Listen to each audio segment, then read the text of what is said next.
The night Delia Blackwell walked into the Harmon Creek social, every man in the room turned to look at her, and every last one of them eventually said something he would come to regret. It was the autumn of 1878, and Harmon Creek, Texas, was the kind of town that existed in the crease between two worlds: the old frontier, raw and unforgiving, and something newer, something that was still trying to figure out its own name.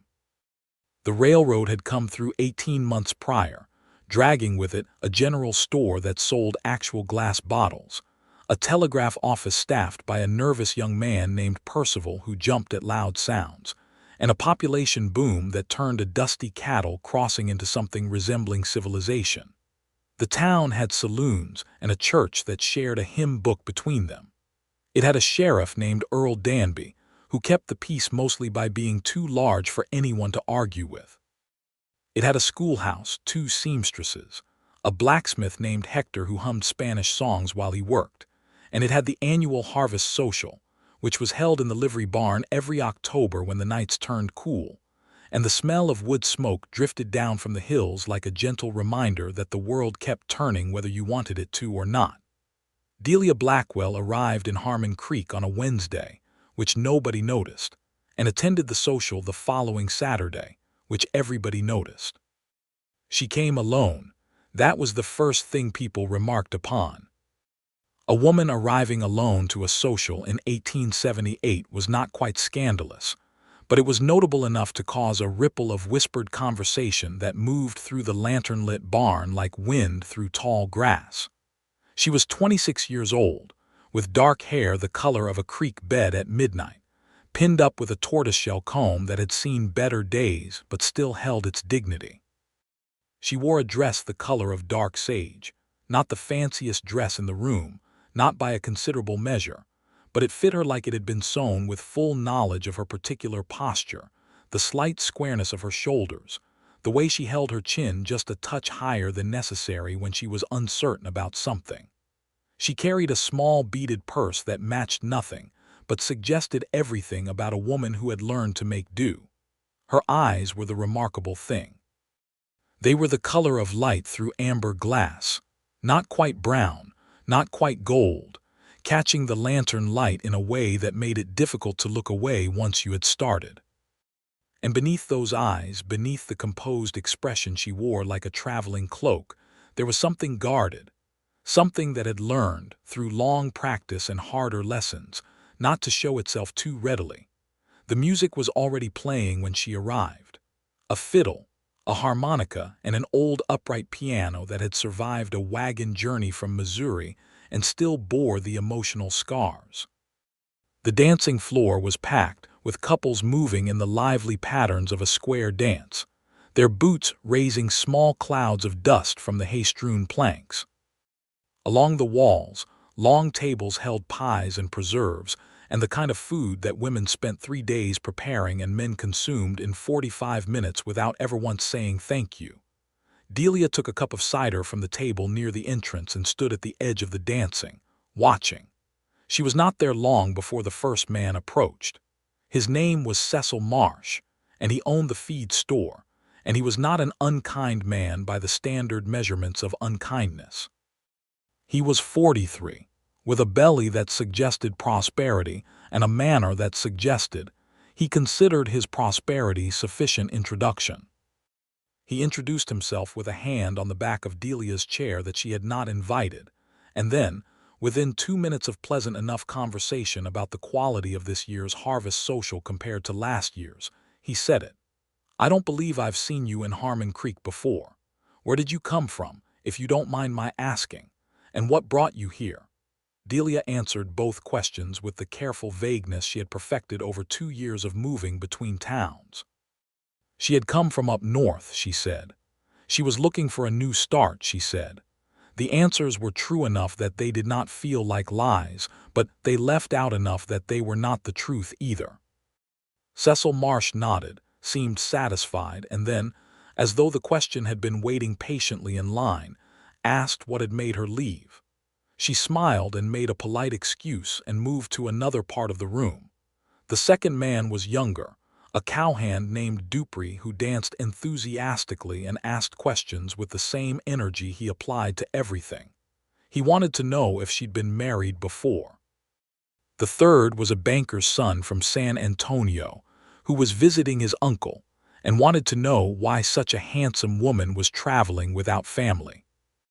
The fourth, a well-meaning widower named Stevens, asked within 10 minutes of conversation whether she had any people left, by which he meant was anyone coming to claim her, by which he meant was her past a safe place for him to be associated with.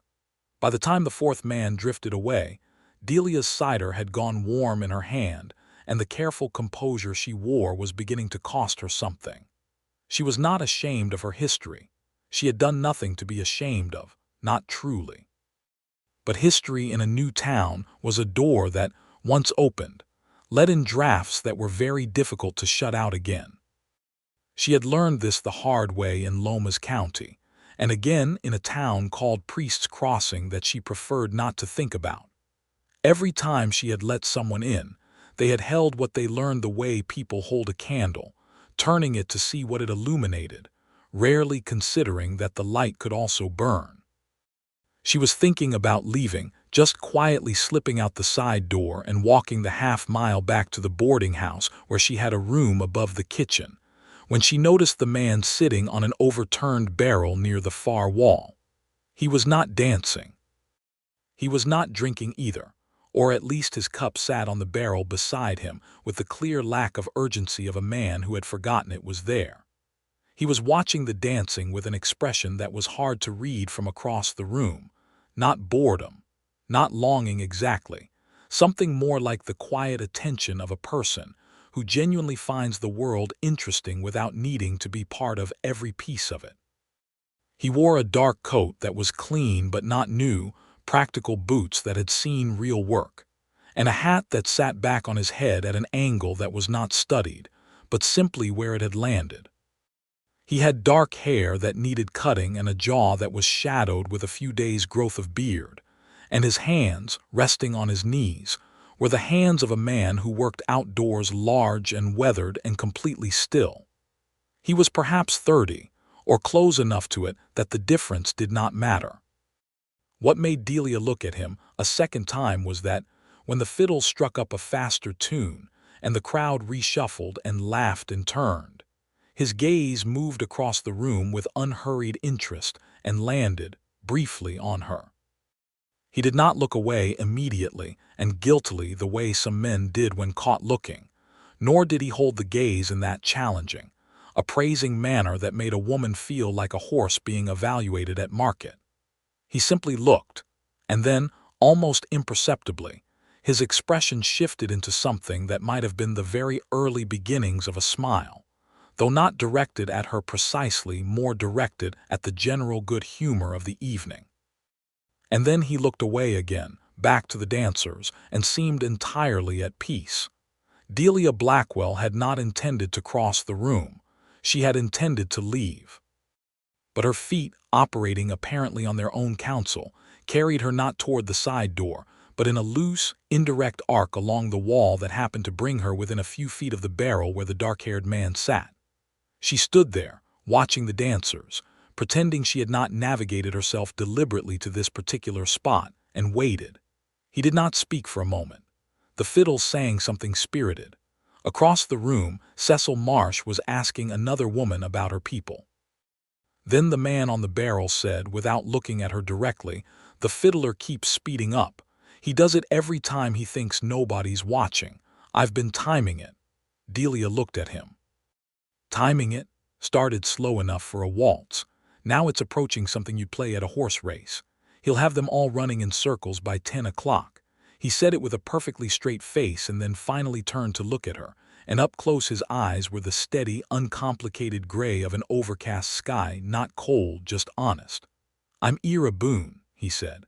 "I would offer to shake your hand, but I'm not sure I'm supposed to do that at a social.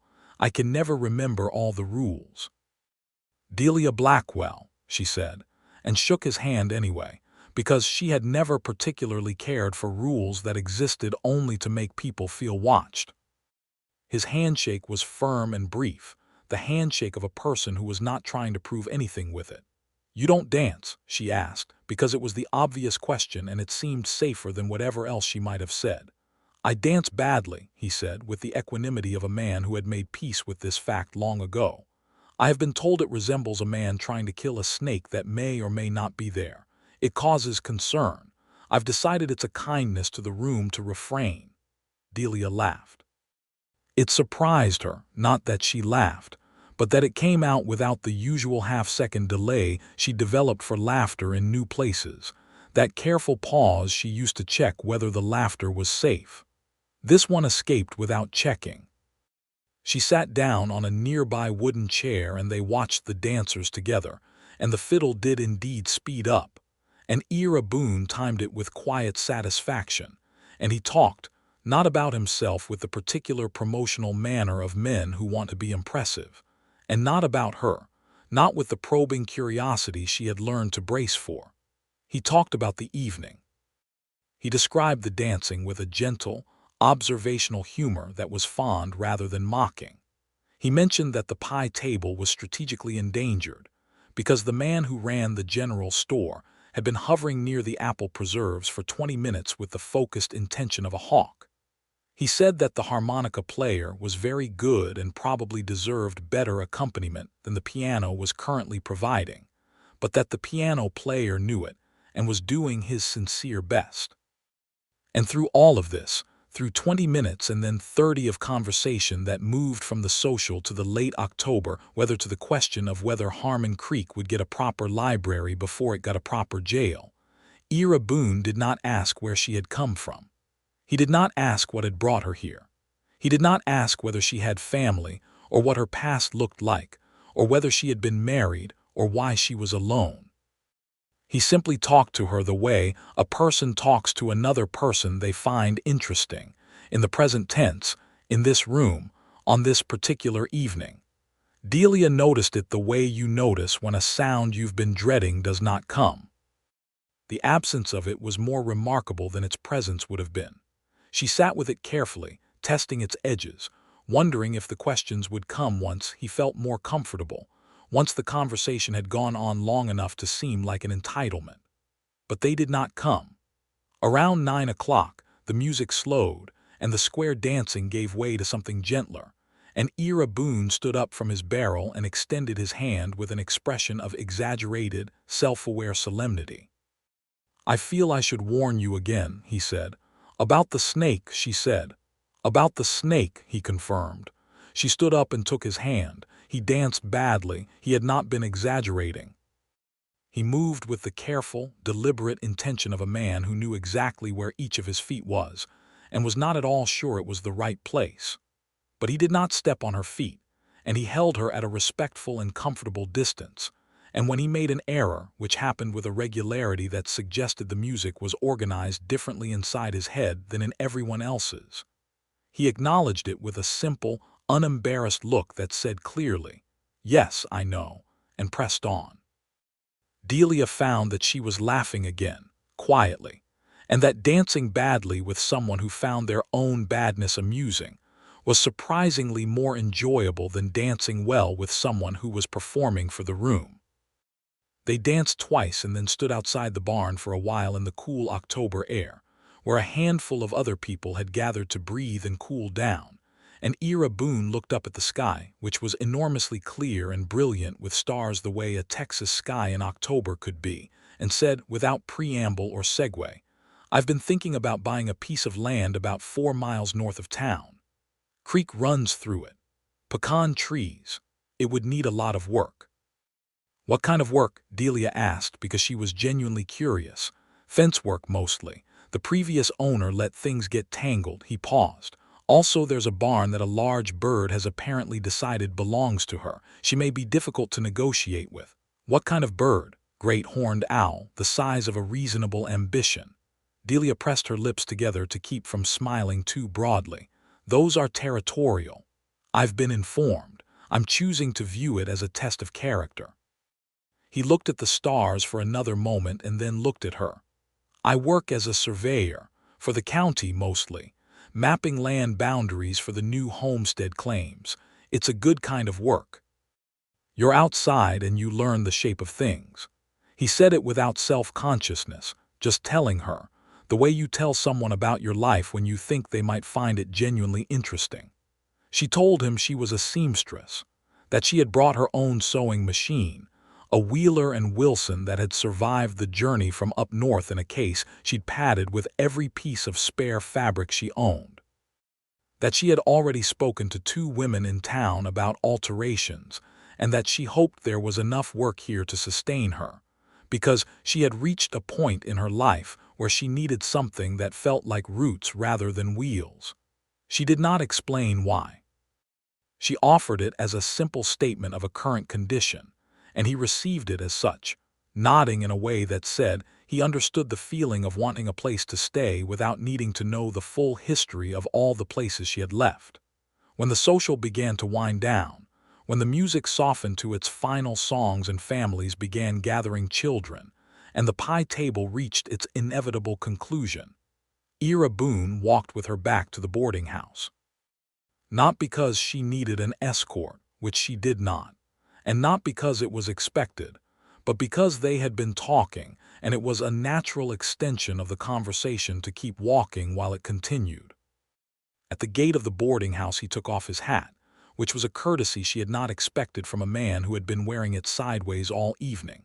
In the darkness, with the stars above and the light from the boarding house windows making a warm square on the ground, he looked at her with those steady gray eyes and said, "It was a fine evening, Delia Blackwell." "It was," she agreed. "I eat breakfast at the hotel dining room on weekday mornings," he said. "Around 7, if you found yourself in that direction." It was not quite an invitation and not quite not one. It left the door open without pushing her through it. She looked at him for a moment.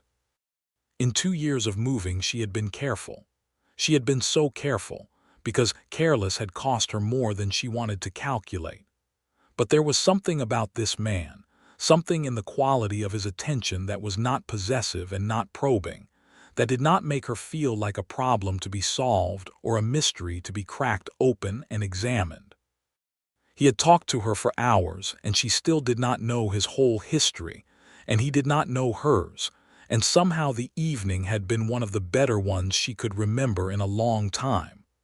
"I might be walking that direction," she said. He smiled then, fully, and it rearranged his whole face into something considerably warmer than his resting expression suggested. She went inside. She stood in the narrow corridor of the boarding house with her beaded purse in her hands and her heart beating at a pace that surprised her, and she thought about the fact that he had not asked. That through the entire evening, through all the conversation and the dancing and the stars, he had not once asked about her past, and she said much later, looking back on it, that this was why she stayed. Not just in Harmon Creek, with him, but that was much later. On this particular night she went upstairs to her small room above the kitchen, which smelled of wood smoke and the cinnamon from whatever Mrs. Aldous had been baking, and she sat at the edge of her narrow bed and looked at her hands and felt, for the first time in a very long while, something that might have been the early possibility of hope. The next Monday morning, she walked in the direction of the hotel dining room at 7 o'clock. He was there. He stood up when she came in, which was a courtesy that made 2 of the other diners look up from their eggs, and he pulled out the chair across from his, with the matter-of-fact naturalness of someone doing a reasonable thing, rather than performing a grand gesture.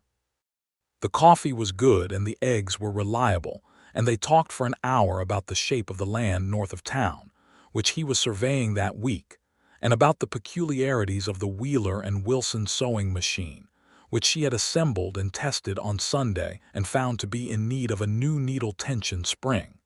He asked if he could take the machine to look at it.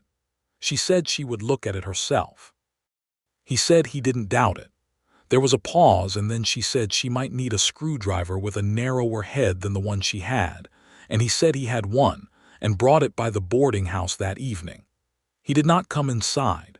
She came to the door, collected the screwdriver, said thank you, and he said you're welcome and left, and somehow this ordinary transaction felt like something that mattered. The weeks that followed had a texture she would remember the rest of her life. The specific quality of those early autumn turning to winter days in 1878, the particular light of late October in Texas, the way the pecans started falling from the trees along the creek road and lay in the dust like small promises. She set up her sewing work in a corner of the boarding house sitting room, which Mrs. Aldous permitted in exchange for hemming 3 of her dresses, and word moved through Harmon Creek the way word always moves through a small town swiftly, with embellishments, that the new seamstress was skilled and reasonably priced and did not gossip while you were being fitted, which last quality the women of Harmon Creek valued highly. She had more work than she'd expected within the first 2 weeks. The banker's wife commissioned a winter dress. 2 of the ranch families needed children's clothes for the coming cold. An older woman named Ida Carmichael, who had been altering her own clothes for 15 years with diminishing satisfaction, brought in 3 blouses and stayed for 2 hours talking about everything except the blouses, which suited Delia fine. And on most mornings, not every morning, because neither of them was performing the careful architecture of every morning, she went to the hotel dining room and Ira Boone was there, or she was there first and he came in and sat down without ceremony, and they drank coffee and talked. The morning she told him something real, something from the actual geography of her past, was 3 weeks into November when the first cold front had come down and the windows of the dining room had condensation on them, and the smell of wood smoke was thick and pleasant. She had not planned to tell him. She had been talking about the Wheeler and Wilson and the new needle tension spring, which had in fact solved the problem, and then she was talking about the previous woman she had worked for as a seamstress in a town up north, and then somehow she was talking about the marriage, which she had not meant to talk about. She stopped herself midway. He was watching her with those steady gray eyes over his coffee cup, and he did not lean forward with the particular kind of hungry attention that meant someone was collecting information. He was just listening, the way he always listened, with the full weight of his presence and without any apparent agenda for what the story should turn into. "I was married," she said, deciding to just say it plainly the way it was. "For 3 years. It ended badly. Not violently. I want to be clear about that because people always wonder and I'd rather say it outright. But badly. He was not a good man in the quiet ways, the ways that don't leave marks anyone can see.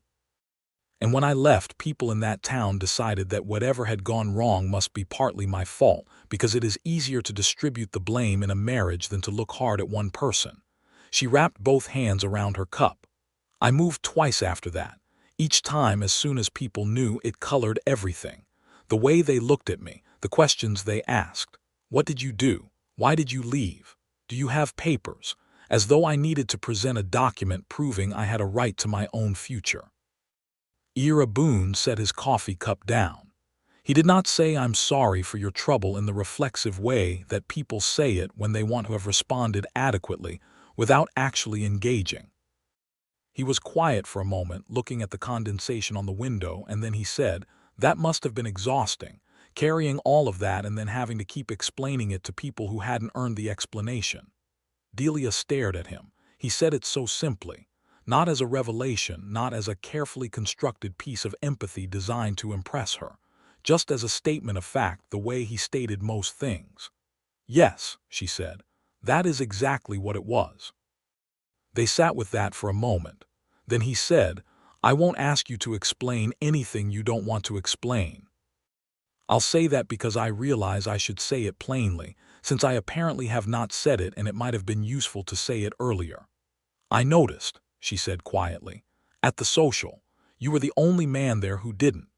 Something moved across his face, not pride, not the self-congratulatory expression of someone who wanted to be commended for basic decency.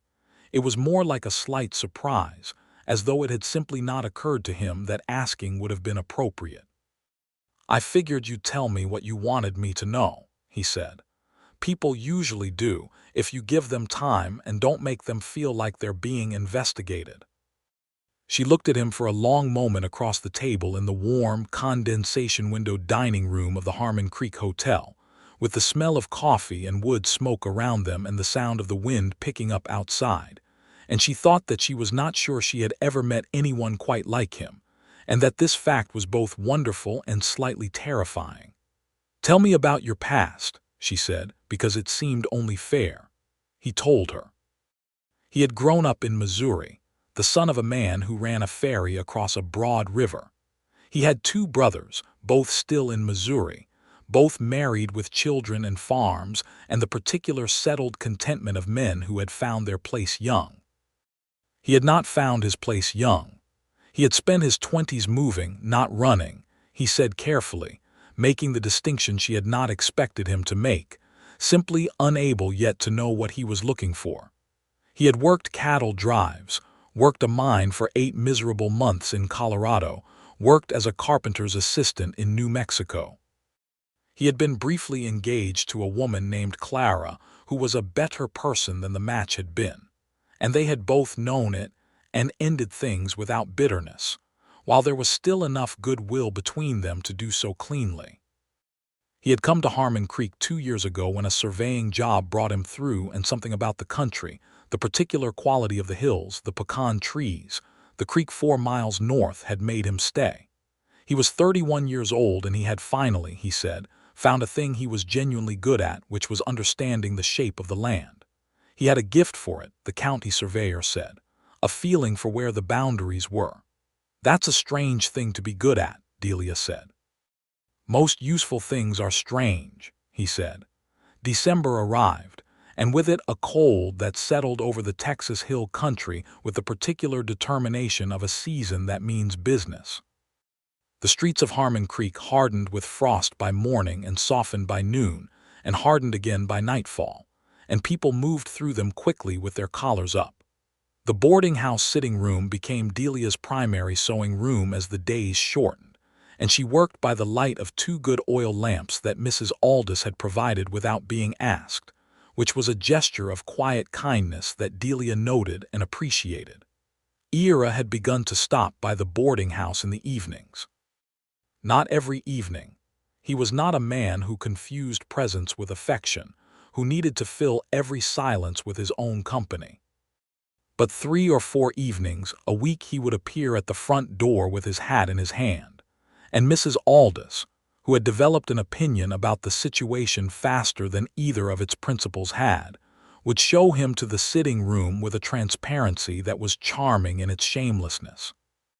They would sit by the stove while Delia sewed and Ira read, because he was a reader quietly and seriously, with a collection of books that he seemed to have accumulated from various places in the way that books find readers who need them.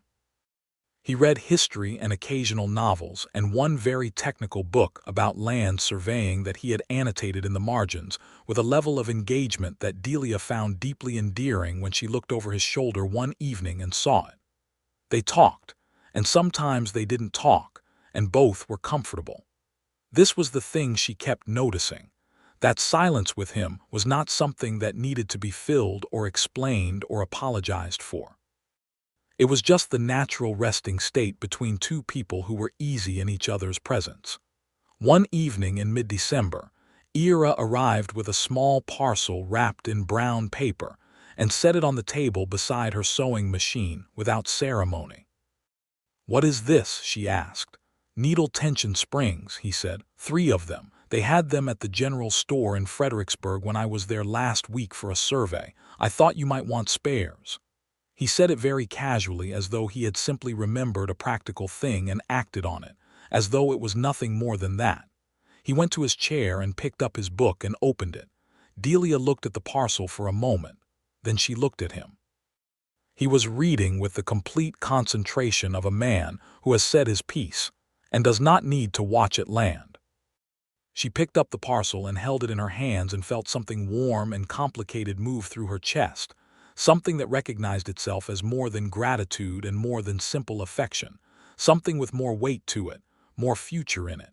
She set it down carefully and picked up her own work. "Thank you," she said. "Of course," he said, and turned a page. Christmas in Harmon Creek in 1878 was a modest affair by some standards and a splendid one by others. The church put on a concert. The hotel served a meal that the whole town was invited to, at prices that were symbolic rather than substantial. Someone built a bonfire in the square and people gathered around it in the cold, passing cider and talking, and the children ran circles in the orange light until they dropped. Ira brought Delia to the bonfire. He had asked her 2 days before in the hotel dining room over coffee if she would like to come with him, and she had said yes. This was the first time they had attended anything together with the acknowledged status of a shared attendance, rather than the careful mutual pretense that they had each independently arrived at the same location. The shift was not dramatic. He walked beside her through the cold streets, and their breath made small clouds in the dark air, and when they reached the bonfire and the warmth of it came out to meet them, he put his hand briefly at the small of her back to guide her through the crowd, and left it there for a moment longer than navigation required, and she did not move away. By January, Harmon Creek had formed its opinion about Ira Boone and Delia Blackwell, as Harmon Creek was constitutionally obligated to do. The opinion was generally favorable, tempered in a few quarters by the persistent questions about Delia's past that she still declined to answer fully. There were women in town, not unkind women, not deliberately cruel, but women who had lived in one place long enough to believe that knowing everything about a person was a form of safety, who had continued to wonder and occasionally to ask, in the gentle but persistent way of people who believe curiosity is the same as concern. Ida Carmichael, who had become something approaching a friend, mentioned it to Delia during a fitting in January, with the directness of a woman who has earned the right to say hard things through the consistent practice of saying them with affection. "There is talk," Ida said, studying the hem of her new blouse in the small mirror Delia had set up in the corner. "Nothing vicious, just the usual wondering. People know you came from somewhere and they like to know what that somewhere was." "People always like to know," Delia said, her mouth full of pins, which excused her from a more elaborate response. "Ira Boone doesn't seem to care," Ida said. It was not a question. Delia removed the pins from her mouth and began to place them in the hem with her usual precision. "No," she said, "he doesn't." "Good man," Ida said. "Solid as that creek road in dry weather. I've known him since he came to town. He's the kind of man who does what he says and says what he does, which is rarer than it ought to be." She paused while Delia worked. "He's not a man who decorates things, either. You'll know where you stand with him, is what I'm saying." Delia glanced up. "I know where I stand," she said, and then immediately felt the slight heat of having said something more than she intended. Ida Carmichael smiled, which was the smile of a woman who has been proven right and is gracious enough not to say so. Where Delia stood in January was somewhere she had not stood before, not in this particular way, with this particular steadiness. She was in a town she had chosen and was choosing again each day. She had work she was proud of. She had a room that was becoming recognizably hers, with her sewing machine and her fabric and the small collection of things she had carried from place to place that now sat on the windowsill with the comfortable permanence of things that belong somewhere. She had Ida Carmichael and Mrs. Aldous, and a handful of women in town who had decided, in the quiet way that communities decide things, that she was one of them. And she had Ira Boone, who sat in her sitting room 3 evenings a week and read his books and talked to her about the shape of the land and brought her needle tension springs without making it into anything larger than the simple care it was. What she did not have still was the courage to say out loud what she felt, which was that she was falling in love with him in a manner so different from anything she had experienced before that she had needed several weeks to even recognize it. She had been in love before, or what she had been told and had believed was love, which had turned out to be a more brittle thing than advertised. This was different. It had a different weight, a different temperature. It felt less like a fire that burned bright and fast, and more like the heat from a stone that has been in the sun all day, and gives it back slowly and steadily, through the whole of the night. She was falling in love with him, and she was afraid of it, and she was also, for the first time in a long time, not running away from something she was afraid of. The evening in late January when things shifted was an ordinary one, which seemed right to her looking back on it. Ira had come by at his usual time, and they had talked for a while about the land he was still considering buying, the 4 miles north, the creek, the pecan trees, the owl, who had apparently held her ground through 3 visits. Delia had laughed about the owl and said that a bird who held her ground against a surveyor was a bird with character. Ira said he agreed and that he had decided this was in fact a point in the land's favor. Then he set his book down and looked at her with the particular directness he had that came not from boldness exactly, but from the simple inability to be indirect about things that mattered. "Delia," he said. "Ira," she said, because she could feel the weight of what was coming in the air between them, and she wanted to acknowledge that she felt it. He was quiet for a moment, looking at her with those gray eyes in the lamplight. Then he said, "I think about you a great deal, beyond the mornings and evenings, during the work, when I'm out on the land. I think about what you would say about the shape of things." He paused. "I'm telling you this not because I need you to say anything back, but because it felt dishonest not to say it." Delia held her sewing very still in her hands. The fire in the stove made its comfortable sounds. Somewhere in the street a horse moved past. She thought about the social in October and the man on the barrel and the way the evening had opened up before her like something she had not been expecting. "I think about you too," she said. It came out simply, without elaboration or performance, just the plain truth of it, which was the only way she knew how to say it. He nodded as though this was what he had thought and was glad to have confirmed, and he did not make more of it than it was in this moment. He did not reach across the space between them immediately or speak rapidly and fill the air with things. He sat with it, the way he sat with everything, with patience and without anxiety. Then he said, "Would you like to see the land, the 4 miles north, on Saturday if the weather holds?" "Yes," she said, "I would like that very much." Saturday held. The weather that January could do was clear and cold and brilliantly bright. The kind of winter day in Texas that feels like an apology for all the gray days before it. Ira had a horse, a bay mare named Corazon that he had purchased from a ranch family the previous spring, and that had excellent opinions about everything including the direction of travel. And he had borrowed a gentle roan from Hector the blacksmith for Delia, who had ridden enough in her life to be comfortable but not so much as to want anything complicated on a cold Saturday. They rode north on the creek road with their breath, and the horse's breath making clouds in the cold air, and the pecan trees along the road were bare and silver in the winter light, and somehow more beautiful for it. The way things stripped of their summer decoration show their actual structure. Ira told her about the survey work he'd been doing, about a family that had come to claim a homestead 3 weeks ago, a husband and wife from Georgia with 4 children, and the particular determined hopefulness of people who have made a very large bet on a future that does not yet exist. He said he had helped them identify the boundaries and felt something about it, about being the person who draws the line that says this is yours, that still caught him sometimes. That this land, which had been here through everything, could be made legible to someone new who needed it.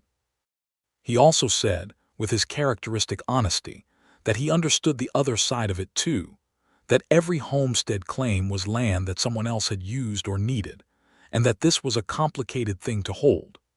Delia thought about that as they rode, about the injustice of it, the way the land was parceled and handed on the authority of documents that had not accounted for everyone who was already there, the tribes and the old families and the wild creatures that had no say in the matter.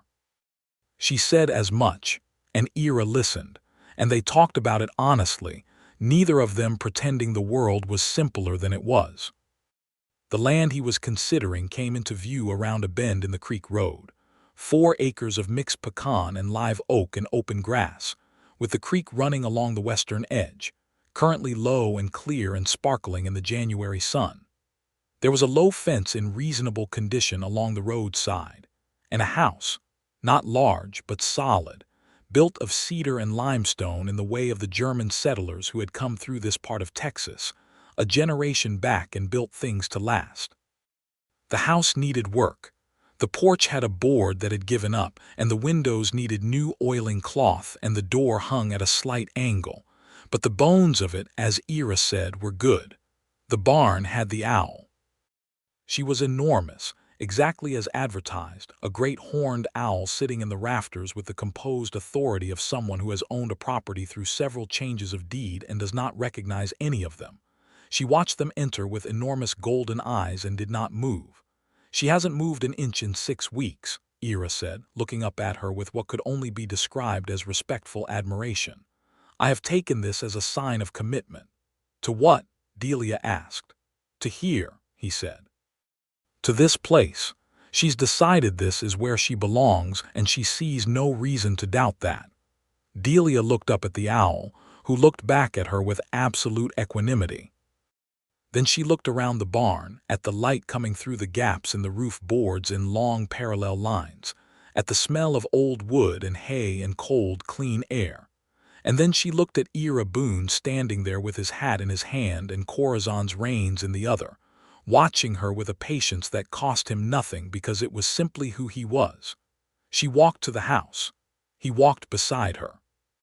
She looked at the low ceilings and the stone fireplace and the 2 small rooms and the kitchen with its iron stove, and she thought about what things could look like here. Not in an abstract way, in a specific way with specific people in it. She turned to find him standing in the doorway of the kitchen, watching her with an expression she had not seen from him before, open and a little uncertain, like a man showing someone something he cares about and not quite sure how the showing will go. "It's a good piece of land," she said. "Yes," he agreed.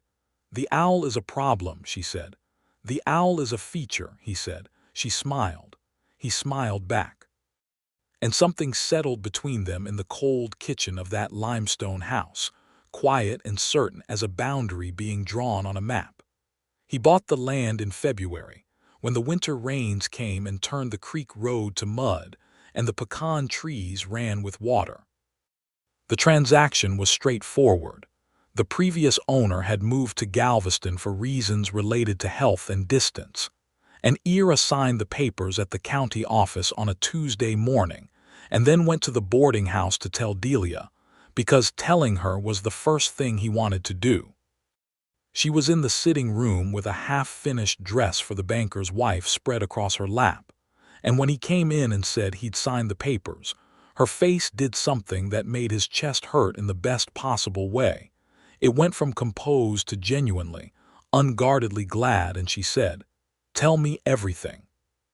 So he told her everything, sitting across from her while she sewed, about the papers and the price and the surveyor's description of the boundaries, and about the plan he was beginning to make for what to fix first and in what order and how. He had some money saved. He would need to keep working for the county through the spring to cover the materials. The house could be habitable by summer if he worked weekends. "I can sew curtains," Delia said.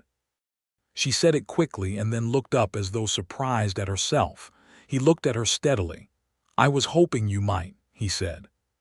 The spring of 1879 arrived with the particular extravagance of a Texas spring, wildflowers across every open field, the creek running high and bright with snowmelt from the hills, the air full of birdsong, and the smell of everything growing.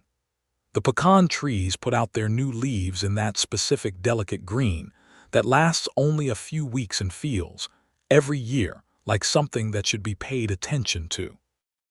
Ira worked the land on Saturdays and Sundays, and on many Saturdays Delia came with him, sometimes with Ida Carmichael, who had developed an enthusiastic interest in the project, sometimes with 1 or 2 other women from town who came less for the construction and more for the conversation and the opportunity to walk along the creek, which was worth walking along.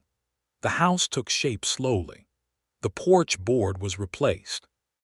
The windows got new glass, actual glass, which Ira had ordered from San Antonio, which changed the whole quality of the light inside.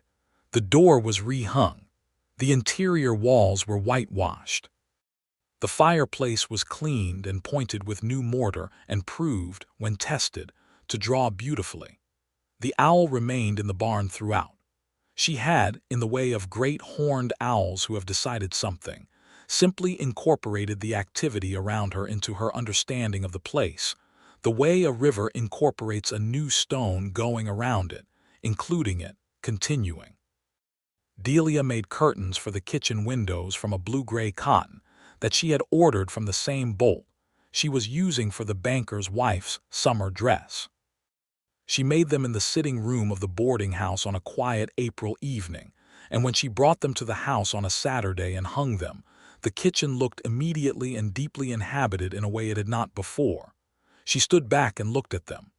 Ira came to stand beside her, smelling of sawdust and spring air, and looked at the curtains in the windows. "They're right," he said simply. "They are," she agreed. He turned to look at her, and she turned at the same moment, and they were closer than they usually stood, and the kitchen was warm from the stove they'd started to test the chimney, and the April light came through the blue-gray curtains and fell across her face. He took her hand.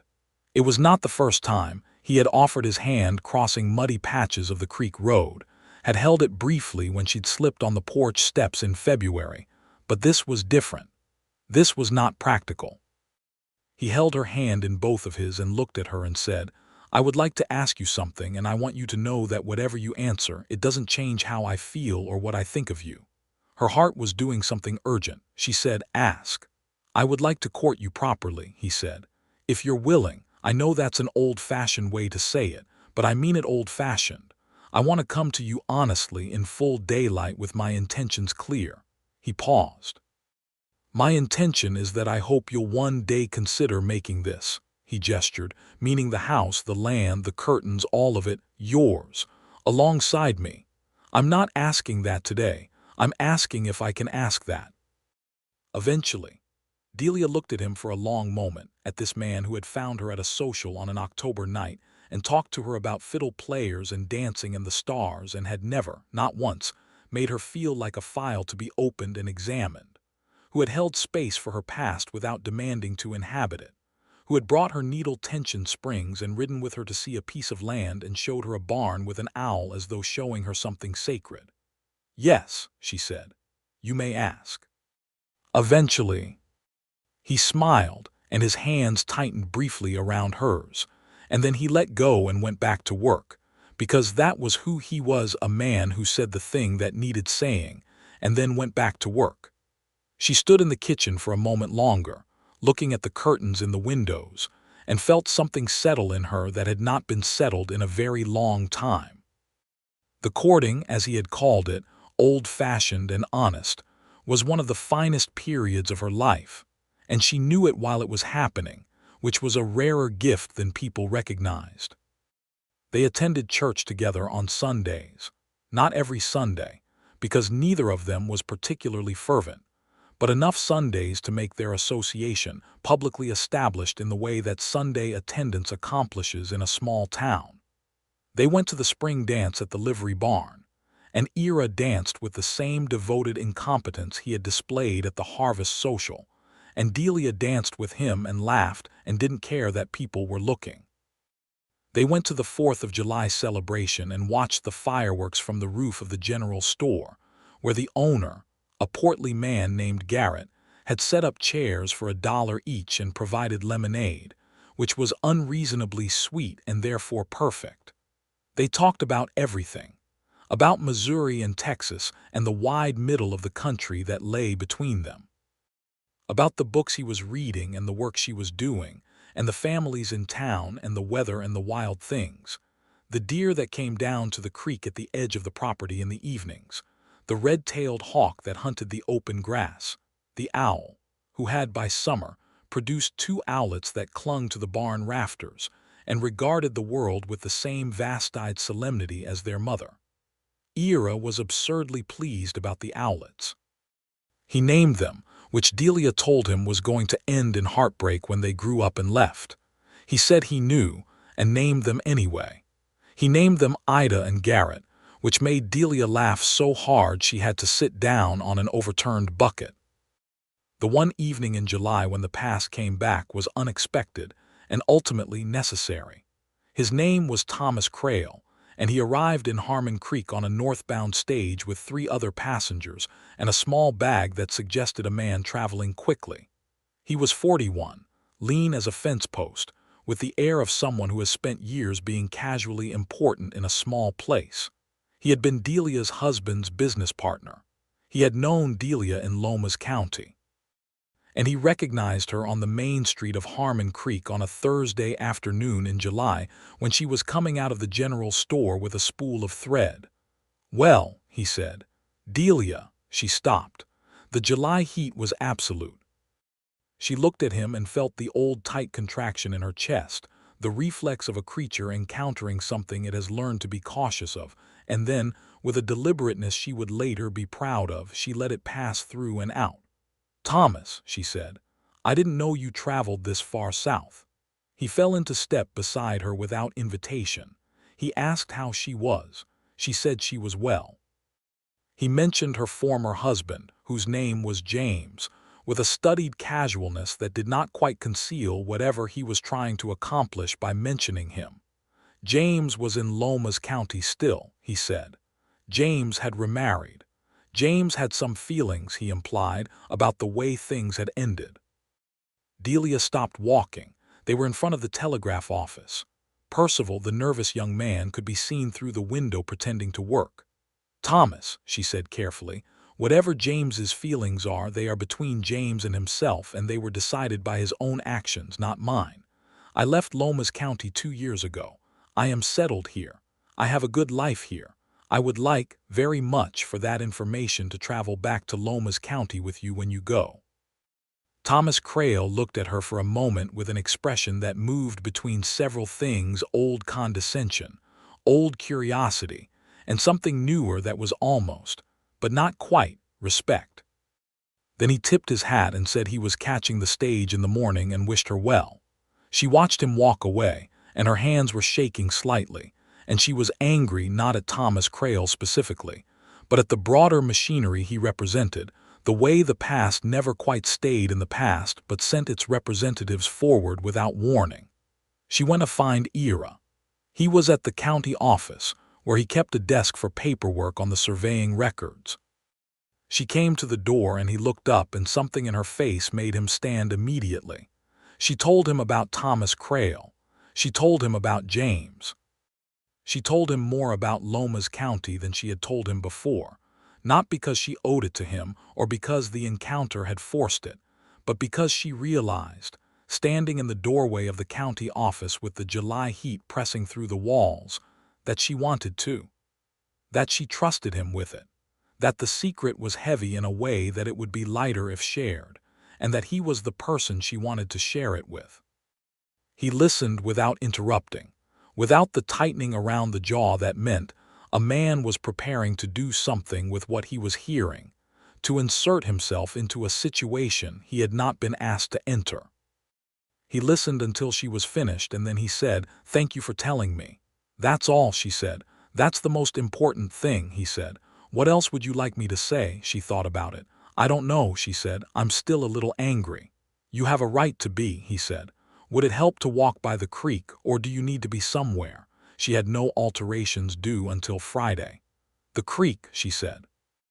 They walked to the creek, which was low in the July heat and made quiet, meditative sounds over its stones, and they sat on the bank under the pecan trees, and she was angry for a while and then she was not. And by the time the light was going orange over the hills, she was settled again, sitting close enough to Ira that their shoulders touched, watching the water. "James doesn't know where I am," she said. "Thomas might tell him, but James," she paused. "He won't come. He's not that kind of man. He's the kind who lets things lie and tells himself a version of the story that makes him the reasonable one." "I'm not worried about James," Ira said. He said it not with the bravado of a man establishing his territory, but with the simplicity of a man stating his actual, unornamented feeling. "You are not responsible for how other people construct stories about you. You are here. I know who you are." She looked at him. "You've only known me since October," she said. "That's enough time," he said, with the quiet certainty of a surveyor who has found the boundary and is not uncertain about where it lies. "I know who you are." She leaned her head against his shoulder. He did not say anything else, and neither did she, and the creek went on talking to the stones, and the light went from orange to red to the first darkening blue of evening. Thomas Crail left on the morning stage as he'd said he would. Nothing more was heard from Lomas County. The world, as it sometimes does when you hold your ground, simply moved on. August came with heat that was a physical presence, a weight you carried through your days, something to be reckoned with and accommodated. The land 4 miles north baked in it, the grass going golden, the creek contracting further to a narrow silver line between its banks. But the house was cool in its stone walls, the way the old limestone houses are, the stone holding the coolness of the night through the heat of the day. And in the evenings the air came down off the hills and moved through the pecan trees, and the curtains in the kitchen windows lifted and fell. Ira had moved into the house by the beginning of August.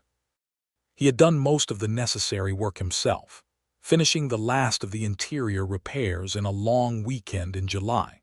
And the house was modest but genuinely comfortable in the way of a house that has been built and repaired with the intention of actually living in it rather than presenting it.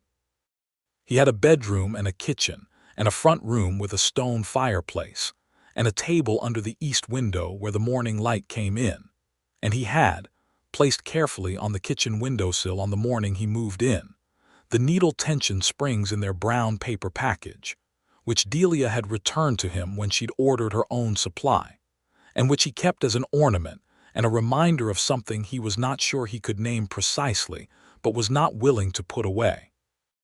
In September, as the air began to cool, and the first early leaves on the creek cottonwoods went from green to the first pale yellow, Ira asked Delia to marry him.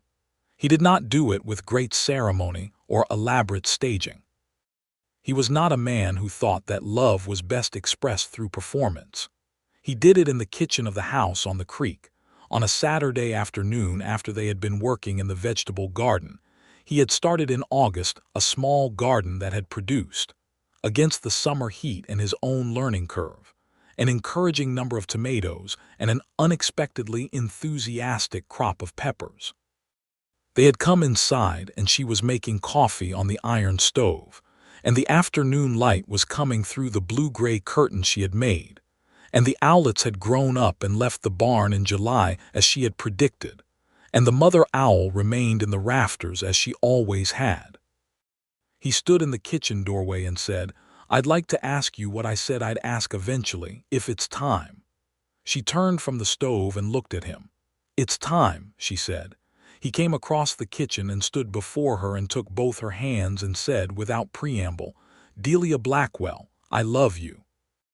I would like very much for you to be my wife, and for this to be your house, and for us to make a life in this particular piece of land with the creek and the pecan trees and the owl who I feel we should name but have so far failed to name. I am not a man of large speeches, but I am a man who means what he says, and what I am saying is that I want you beside me, every day." She looked at him for a long, full moment, at this man who had been the only man at the harvest social who had not asked about her past, who had sat on his barrel and talked about the fiddle player and the snake he danced with, who had brought her needle tension springs and named the owlets after their neighbors and held her hand at the creek when she was angry and known who she was from the beginning. "Yes," she said. "Yes, with my whole heart." He lifted her hands and kissed them, and then he pulled her close and held her. And in the kitchen of the limestone house with the September light through the blue-gray curtains, she put her arms around him and felt the weight of everything she'd carried settle and ease, not because he had taken it from her, but because she was no longer carrying it alone. They were married in October 1879, exactly 1 year after the harvest social at the Harmon Creek livery barn. The ceremony was at the church, performed by the preacher who had shared his hymn book with the saloon for 3 years, and therefore had a broadly inclusive view of human nature that served him well at weddings. Ida Carmichael stood with Delia as her witness, and Hector the blacksmith stood with Ira, having developed over the preceding year a warm and mutually appreciative friendship based on the discovery that they were both readers of history, and both had opinions about the Mexican War that diverged from the popular account. Mrs. Aldous wept in the front row with the pure, uncomplicated joy of a woman who has watched a thing go well. Delia wore a dress she had made herself, which was the only logical thing for a seamstress to do, and she had made it in a deep rose brown that she had carried in her head since the beginning of the year, a color she had found finally in a bolt of fine wool worsted that had come through the general store in August. It was a beautiful dress, not elaborate, not showy, but cut and sewn with the full skill of a woman who had been working with cloth all her adult life and knew exactly what she was doing. Ira had never seen it before the morning of the wedding. When she came down the steps of the boarding house in it, with her dark hair up and a small clutch of late wildflowers that Hector had brought from his garden, Ira Boone looked at her in the October morning light and said nothing for a moment, and then said, very quietly, Delia, just her name. But she had learned by then all the things he could say with just her name. The ceremony was brief and honest. The preacher said the necessary words and they said their own. They had written simple vows, nothing elaborate, just the true things. She said she came to him as she was with all she carried, and that she would be faithful and present and his. He said he took her as she was, asked her for nothing she had not offered, and would be faithful and present and hers. The preacher pronounced them married, and Ira kissed her in front of the whole congregation, and Ida Carmichael cried, and Mrs. Aldous cried, and Hector stood with dignified composure that lasted until the very end, at which point he also cried, which he would later deny. The celebration afterward was held at the livery barn, the same fall evening quality of light, lanterns hung from the same beams, and the fiddler was the same man, who played for 2 hours and did, as Ira had predicted, speed up progressively until the dancing was frenetic. The same harmonica player, the same piano, and a table of food that made its predecessors look modest.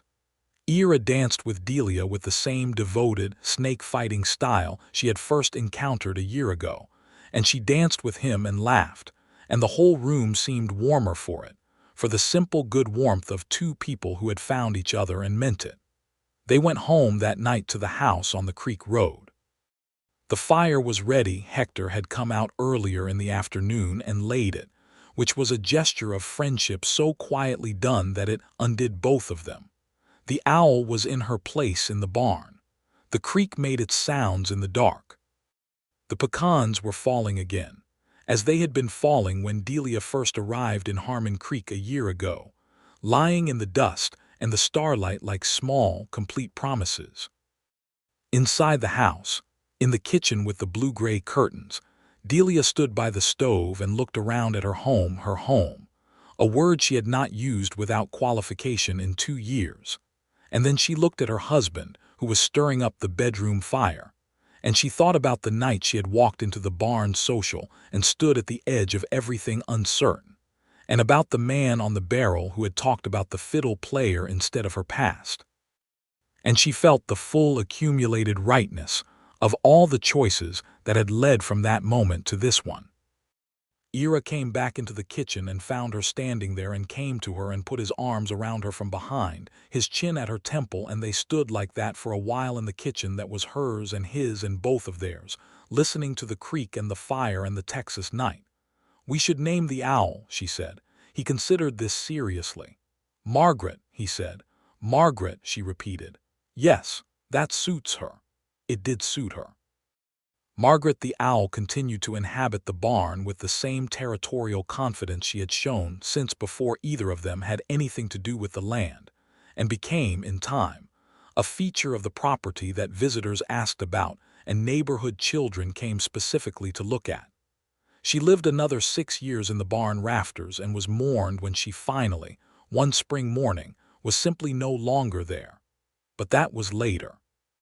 In October 1879, Delia and Ira Boone began their life together on a piece of land with a creek and pecan trees and a barn, in a town that had come to accept, and then to regard with something approaching collective pride the quiet, capable woman who had arrived alone at a social one fall evening and been given, by the only man in the room who had not turned her past into a question, a reason to stay.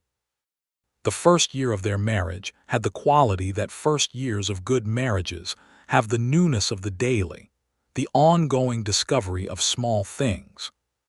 She learned that he could not sleep if there was an unresolved task, and that the solution was to write it down before bed, which transferred it from his mind to the paper and released him to sleep.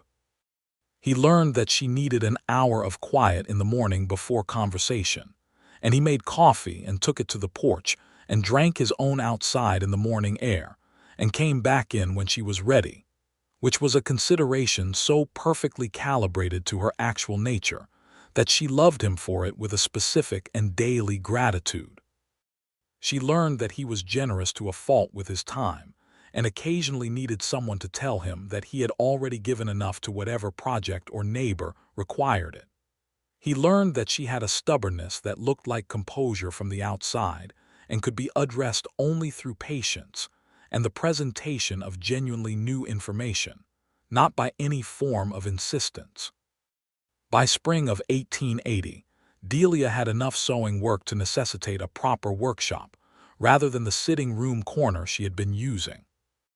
Ira built her a small room off the south side of the house, with 2 large windows that gave good light from east and south, a wide work table, and shelves for her fabric and notions. He built it over 3 weekends in April when the weather was good and the ground was soft, and she worked in the sitting room those weekends and listened to the sounds of building and felt an uncomplicated happiness. The workshop had a door that opened onto the garden, and in warm weather she could work with it open, and the sounds of the garden and the creek and the occasional commentary from the nearby pecan trees were the ambient sound of her working days, which were full and productive, and hers in the deepest sense of the word. In June of 1880, she told Ira that she was expecting their first child. She told him in the kitchen in the morning with the coffee between them and the early summer light coming through the blue-gray curtains, and his face went through several things in rapid succession: surprise, a flooding warmth, something that was unmistakably joy, and then a kind of steadiness, the quality he brought to everything he felt strongly, that settled the feeling into the bedrock of him rather than letting it spill everywhere. He took her hand across the table and held it and said, "Are you well?" "Very well," she said. "I want you to know I'm not afraid. I know I should say I'm very afraid and then be reassured, but I'm not afraid, I'm glad." "Good," he said. "I'm glad too." "And a little afraid," he added honestly, "but mostly glad." She laughed and he laughed, and that was how they received the news. The pregnancy was uneventful in the way that good things often are: unremarkable from the outside, quietly monumental from the inside. Delia kept working through the summer and into the fall, adjusting as necessary, with the practical adaptability she brought to most challenges. Ida Carmichael came to see her every week with the insistence of a woman who has appointed herself official presence, without being officially asked, and is cheerfully unapologetic about it. Mrs. Aldous sent food in parcels. Hector mended the porch steps without being told they needed mending, which was characteristic. The town of Harmon Creek, which had wondered at her arrival and watched her cautiously, and then gradually and collectively decided she was one of them, gathered around the pregnancy with the warm communal interest of people who have accepted you, and now intend to express that acceptance through casseroles and advice. Their son was born in January 1881, on a cold morning with frost on the windows, and a fire that Ira had kept going through the night. Ida Carmichael assisted the doctor with the full authority of a woman who has attended enough births to know what needs doing, and Ira sat outside the door in a chair that he had moved there from the kitchen, because he could not bring himself to be further away, listening and waiting with the focused stillness of a man holding himself together by will alone. When the doctor came out and told him he had a healthy son and a healthy wife, Ira Boone stood up from the chair and put his face in his hands for a moment in the way of a person who has been very, very quietly terrified and is now releasing it. Then he went in. They named the baby William, after Ira's father, which was Ira's suggestion, and James, which was not the name. James had some complicated history for Delia, and she had chosen it deliberately, which surprised Ira when she said so. She said she was giving the name back to something clean. He understood. William James Boone arrived in Harmon Creek in January 1881 and proceeded immediately to have opinions about everything. He was red-faced and furious for the first 3 weeks in the way of all new people, and then he began to settle into himself. And by 6 weeks, he had an expression of interested, evaluative calm that was so precisely his father's that it made people laugh. He was dark-haired like his mother. He had his father's gray eyes. He was, from the very beginning, a person of strong preference and great determination. Life on the Creek property in the years that followed had the quality of a thing built well, not without difficulty, not without the ordinary challenges that come with farming and surveying and a business and a child and eventually children, but solid, real, the kind of difficulty that you work through together, and that leaves you, on the other side of it, more certain of the thing you've built rather than less. The drought of 1882 hit Harmon Creek hard. The creek went lower than anyone had seen it. The garden failed, and the cattle on the ranches around them struggled, and the whole town pulled together in the way that small communities do when the land they depend on turns difficult, sharing what they had, helping where they could, Delia sewing and mending for families who could not pay her, and doing it without announcement. The preacher organized a distribution of what food could be gathered from those who had more to those who had less, and Hector, whose smithy work had suffered like everyone else's, quietly repaired farm equipment for 3 families without charge, because the equipment had to work if the families were going to survive the next season. Ira's county surveying work continued through the drought, which was the financial backbone that held the year together on their end. He came home in the evenings from days of marking land in the heat and the dust, and sat with William, who was 2 by then, and had recently discovered the philosophical implications of the word no. And Delia made whatever dinner the season allowed, and they ate together and talked. And the drought was something they lived with and worked around rather than something that overwhelmed them, because they had built between them something that had enough foundation to hold against a hard year. The rains came back in the late fall of 1882, and the creek rose again, and the grass came back, and the town exhaled collectively, and went to church in numbers that the preacher found deeply gratifying. In 1883, they had a second child, another boy, born in May when the wildflowers were out and the pecan trees were full, and the air smelled of everything growing. They named him Henry after nobody in particular. They had simply liked the name, the solid, unambiguous sound of it, and it suited him. Henry Boone was born cheerful, which remained his primary characteristic throughout everything that followed. He was a sunny, round-cheeked child who found the world almost uniformly interesting, and who loved his older brother with an uncritical devotion that William initially tolerated and eventually came to depend on. The boys grew up on the Creek property with the specific, ungovernable freedom of children raised on land with enough space to run. They knew the names of the birds and the trees.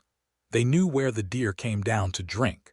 They knew which stones in the creek could be stepped on and which could not.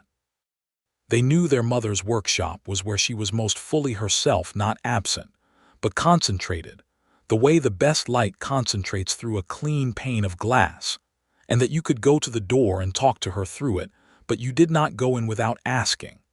They knew their father went out on the land early and came back with mud on his boots, and the particular alert calm of a man who has spent his day reading the shape of things.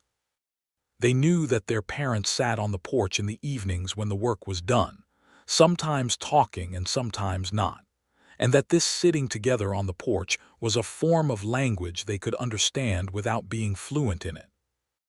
Delia's sewing business grew steadily through the 1880s as Harmon Creek itself grew, the railroad bringing more families, more prosperity, more occasions that required new clothes. She took on an apprentice in 1884, a 15-year-old girl named Ruby Marsh, the daughter of Cecil Marsh of the feed store, who had a genuine gift for fabric and an intense, focused approach to learning that Delia recognized and respected.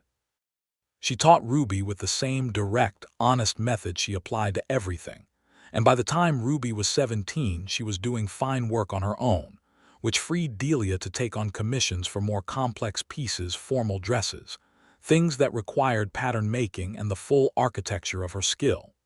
She was, by the middle of the 1880s, the most respected seamstress in 3 counties. People came from Fredericksburg and even San Antonio for her work. She had established herself in the way she had not dared to hope for in those first uncertain weeks in Harmon Creek, not as a woman enduring the charity of a community's tolerance, but as a person whose presence here was a good thing, whose work made the place richer, whose name meant something. She said, years later, that what she had wanted when she arrived was roots rather than wheels. She had gotten roots. And they had grown down over the years into this land in this town, wrapped around this house, this creek, this man, these children, deep enough that she could not imagine pulling them up even if she had wanted to, which she did not for a single day.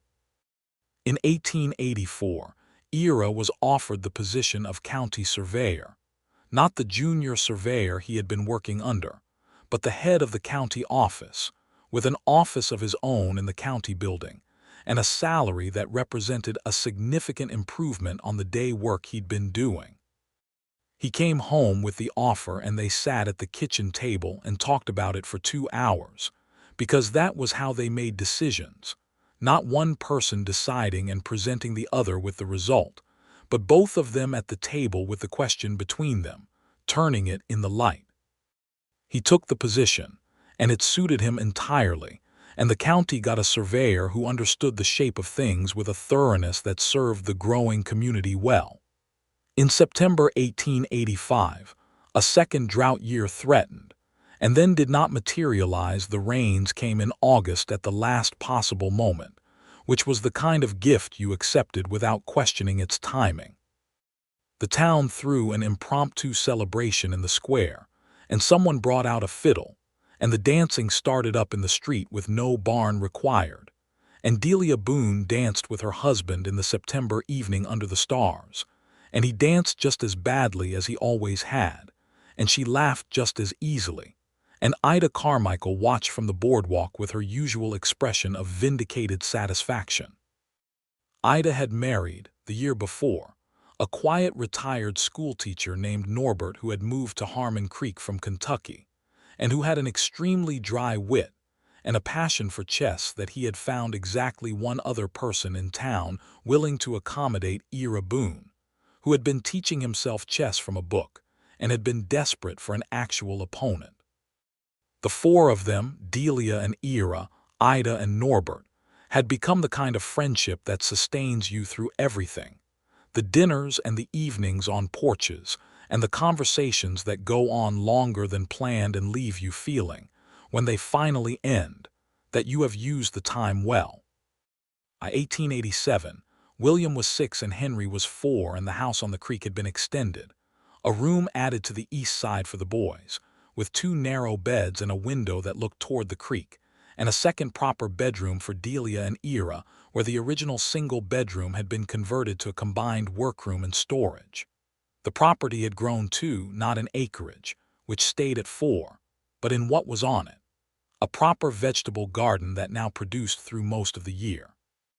A small chicken operation that Henry had nominated himself to run with the complete confidence of a 4-year-old, who has never failed at anything and does not understand why this would be the first time.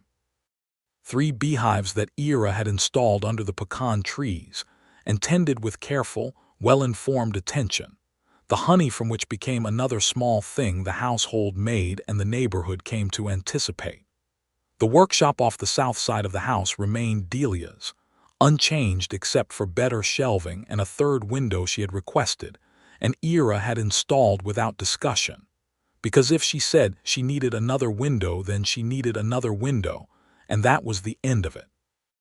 In that workshop, on a Tuesday morning in October 1887, Delia Boone sat at her work table with a commission spread before her, a formal dress for a woman in San Antonio who was being married in December, and looked out the south window at the garden in the October light, and thought about the harvest social in 1878 and the man on the barrel and the fiddle that kept speeding up. She had told the story many times by now, because people asked. How had they met, people always asked. The way people ask that of a couple who seemed to have found something real, wanting to understand the mechanism of it. She told it honestly, the social, the men who had asked about her past, the man who had not, the barrel, the fiddle player, the dancing that resembled snake management. She said every time she told it that the reason she had stayed in the town in the conversation, ultimately in his life, was that he had not asked. That this one quality, this willingness to let her be the person standing in front of him, rather than an accumulation of history he had not yet had access to, had told her something essential about who he was. That it had shown her a kind of respect she had not, by that point in her life, been shown consistently. And that it had made, in a barn full of lanterns and music and the smell of hay in October, an opening just wide enough to step through. She looked at the October garden for a long moment. She heard from the yard Henry's voice raised in enthusiastic instruction to the chickens, which were famously unresponsive to instruction, but had never discouraged him. She heard from farther away the sound of Ira's horse on the creek road, coming home from the county office for the midday meal the way he did on days when the office was slow. She heard the creek, its steady autumn low voice over the stones. She picked up her needle and thread and went back to work. He came in through the kitchen door with his hat in his hand, and the particular scent of outdoors and horse, and the faint wood smoke of the county office on his coat, and she heard him move through the kitchen and pour himself coffee from the stove, and then come to the doorway of the workshop. He stood in the doorway. She kept working. This was their midday, she working, he with his coffee, both of them in the same space, comfortable in the way of people who have been together long enough to have stopped needing to perform anything for each other and can simply be. "What's the commission?" he asked, looking at the fabric spread on the table. "San Antonio, December wedding." She has very particular opinions about the sleeve width. Do you share her opinions? I share them insofar as I think she's right, Delia said. Beyond that I maintain my professional neutrality. He smiled and drank his coffee. Outside, Henry was still instructing the chickens. William, who was at school today, would be home by 4. Ida came by the office this morning, Ira said. She and Norbert are inviting us for dinner Saturday. Good, Delia said, pinning a seam with her usual precision. Tell me now so I don't schedule anything. Already told you, he said. She looked up at him, at this man in her workshop doorway, 9 years into their life together, with the gray in his hair at the temples that had started last year, and with those steady gray eyes that had not changed one shade in all that time. She looked at him and felt exactly what she always felt, the deep, uncomplicated certainty of a good thing. Not the wild, disorienting feeling of falling, which she had felt once before and remembered as partly terrifying. This was the feeling of having landed. Of being somewhere solid and chosen and real. Ira, she said. Yes, he said immediately, the way he always answered when she said his name in a certain tone, not with the question of what, but with the full presence of I am here. I'm very glad I crossed the room, she said. He looked at her for a moment. He knew what she meant. They had talked about it enough over the years, the social, the crossing of the room that first evening. He smiled slowly, the smile that rearranged his whole face into warmth. I'm glad you crossed the room too, he said. I had been hoping you might. She looked at him. You had been hoping. I had been watching you for 20 minutes, he said, with the equanimity of someone revealing something he has been sitting on for 9 years. You talked to 3 or 4 men who clearly annoyed you and you were about to leave. I was trying to think of something to say that wouldn't be another thing that annoyed you." He paused. "I decided to talk about the fiddle player." Delia stared at him. "You were watching me." "You were remarkable," he said simply. "I noticed." She looked at him for a long moment, and then she started to laugh, a real laugh, the kind that she no longer had to check before it came out, that had not needed checking for years now. She laughed and he smiled, and the October light came through the south window of her workshop and fell across the fabric on the worktable, and the creek made its sounds, and Henry addressed the chickens, and the world turned in its ordinary, extraordinary way. Later that afternoon, when William came home from school with the information that he had been asked to recite a poem at the school's autumn program, and was not sure whether to be proud or horrified, Delia sat with him at the kitchen table and helped him decide it was both, which was the right answer. Henry presented his report on the chickens, 2 eggs today, a significant improvement with the gravity of a small person who takes responsibility seriously. Ira came in from the barn where he'd been checking on a fence repair and washed his hands at the basin and sat down with the boys while Delia made supper, and the kitchen was full of voices and the smell of food and the comfortable noise of a house that is lived in.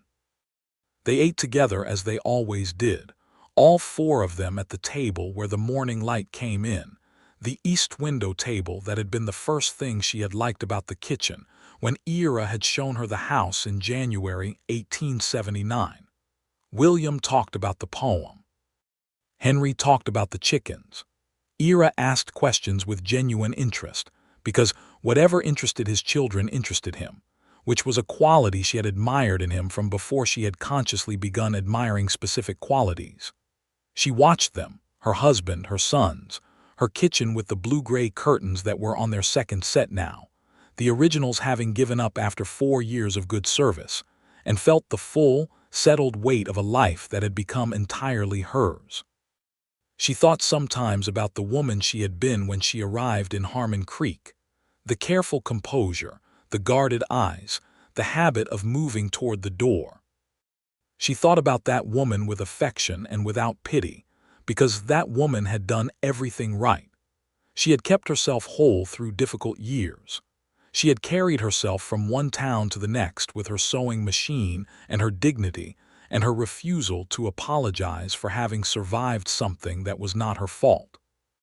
She had walked into a barn full of music and lanterns on an October night in 1878 and stood at the edge of it and been asked, by too many men, too many of the wrong questions, and then she had crossed the room. That crossing of the room had been a choice. Every crossing of the room, she thought now, was a choice. You could stand at the edge and leave, or you could move toward the thing that seemed, despite all the careful caution of hard experience, to be worth the moving toward. She was glad, with the completeness of someone who has seen how a thing played out over time and confirms that it played out well, that she had moved. The October of 1887 settled into November with the ease of seasons that have been at it long enough to know the way. The harvest social came again to the livery barn, as it did every October, and Delia and Ira went together as they had gone together for 8 years, with the boys this year because William was old enough to want to come, and Henry was old enough to go where William went. The barn was full of lanterns and music and the smell of hay, and the fiddle player, a different fiddle player now from the one of 1878, who had retired to Fredericksburg, played with the same tendency to accelerate, and Ira observed this within the first 20 minutes and said so. Delia looked at him standing beside her in their barn, in their town, at this social that had started everything, and she thought that some things were constant in a deeply reassuring way. "Are you timing it?" she asked. "I've been timing it since we arrived," he said. She took his hand. He held it. The music played and the children danced with an energetic disregard for form that Ira found philosophically consistent with his own early approach to the subject. William attempted an actual square dance step and did reasonably well, which he appeared mildly surprised by. Henry tried to dance with the dog that someone had brought to the social, which was not an acknowledged dance form, but was enthusiastically executed. Later, when the music slowed and the evening grew late and the children were drowsy on a hay bale and the lanterns burned lower, Delia Boone stood beside her husband in the barn that had been the beginning of everything, and listened to the harmonica player finish out the night with something slow and sweet, and thought that the story of her life had two parts: the part before the harvest social, which had its dignity and its weight and its lessons, and the part after, which had everything else. She leaned her shoulder against his. He put his arm around her without taking his eyes off the music. The November stars would be out when they walked home along the creek road, bright and cold above the bare pecan trees, and the children would be half asleep between them, and the house would have its fire waiting, and the creek would be talking to the stones in the dark, and Margaret's barn would be standing at the edge of the trees, and their life would be there, exactly where they had put it, solid and warm and entirely real. But for now there was the music, and the lantern light and Harmon Creek around them, and 9 years of choosing each other every day, and all the days still coming. And Delia Blackwell Boone, who had arrived alone at a social on an October night in 1878 with her beaded purse and her guarded eyes and her habit of moving toward the door, stood in the warm barn with her husband's arm around her and her children nearby and her life fully, irreversibly, gladly hers, and was not moving toward any door at all.